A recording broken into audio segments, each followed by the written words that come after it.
We live by a ticking beat. Hours, minutes, deadlines. A life ruled by blinking clocks and vibrating phones. Productivity is tracked, measured, optimized. But what if I told you that the greatest empires in human history built massive civilizations without wristwatches, apps, or alarms? No Google Calendar. Yet they rose, expanded, and thrived. The answer lies not in chaos, but in a different kind of order. One shaped by shadows, stars, sunrises, and sacred rituals. A timeline not of seconds, but of meaning. No time-blocking apps. In a world without clocks, how did they manage armies, build monuments, tax millions, and grow crops with surgical precision? Because time, as it turns out, has never been just about counting hours. It's been about control, about power. The Sumerians looked to the stars and carved calendars into clay 5,000 years ago. The Mayans built pyramids that aligned with solstices, not for beauty, but for precision. And those who learned to organize it ruled. Welcome to a journey across the timelines of power. Before time was a number, it was a rhythm. Babylonian priests could predict eclipses. That wasn't just astronomy. It was authority. They fused divine cycles with agricultural productivity. This wasn't bureaucracy. It was sacred governance. The ancient Egyptians watched the Nile swell with rain from thousands of miles away and knew the gods were on schedule. Their lives flowed with the seasons. Time, for them, was not abstract. It was the pulse of power, one that people didn't try to conquer, they tried to understand. Julius Caesar introduced the Julian calendar not just for accuracy, but for power. Suddenly, festivals, harvests, and taxes all bowed to the same clock. That wasn't administration. That was domination. The first timekeepers were priests, astronomers, and farmers. The Greeks spoke of kairos, the right moment, not just chronos, the passing of time. The Romans scheduled festivals and public holidays into the calendar with startling generosity. Rest wasn't laziness. It was civilized, not to schedule meetings, but to know when to plant, when to pray, and when to prepare for war. People worked not for profit, but for the well-being of the collective. Work and ritual weren't separate. The year itself was a sacred timetable. To these people, time wasn't measured. It was observed. It emerged from nature, not devices.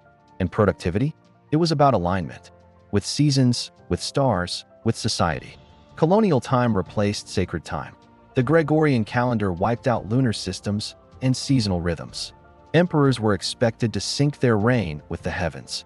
We have more tools than ever to manage time, but less peace in how we live it. The awareness of dawn light, the predictability of the stars, the ritual of waiting.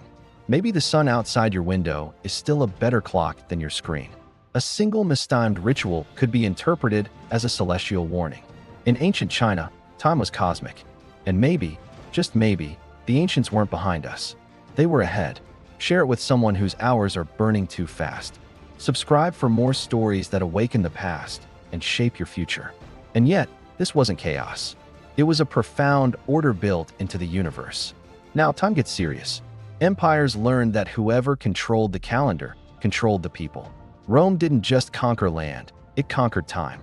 In Mesopotamia, ziggurats rose not just as temples, but as observatories. The Aztecs ran a double calendar, one for ritual, one for civil order. And in the Islamic Golden Age, precise timekeeping wasn't just a scholarly endeavor. It was essential for prayer, for science, for trade across vast territories. These empires ran not on digital dashboards, but on celestial synchronization. But let's slow down. Ancient productivity didn't mean hustle culture. It wasn't about filling every hour. It was about harmony. The Egyptians structured labor around daylight. In Inca society, labor was communal and rotated seasonally. Time was an ecosystem. There were no planners, no grind, just flow. But what happens when the clock stopped ticking? When Rome fell, its calendar fragmented. When the Spanish arrived in the Americas, they burned the Mayan codices, erasing centuries of astronomical wisdom. Suddenly, time became uniform, efficient, Western. But something was lost, the intimacy between people and time.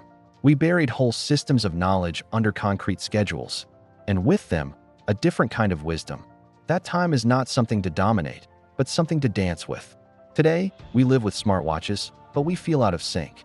What if ancient empires had it right? That true power isn't in squeezing time, but in synchronizing with it. That productivity is not control, but cooperation. Maybe your day doesn't need to start with a 5 a.m. alarm and end with calendar fatigue. We are not cogs in a machine. We are stories in a rhythm. So the next time you feel like time is slipping, ask yourself, what timeline are you really living on? Hit like if this journey stirred something timeless in you. Tell us in the comments. What ancient strategy will you try this week to reclaim your time? Because your legend starts now.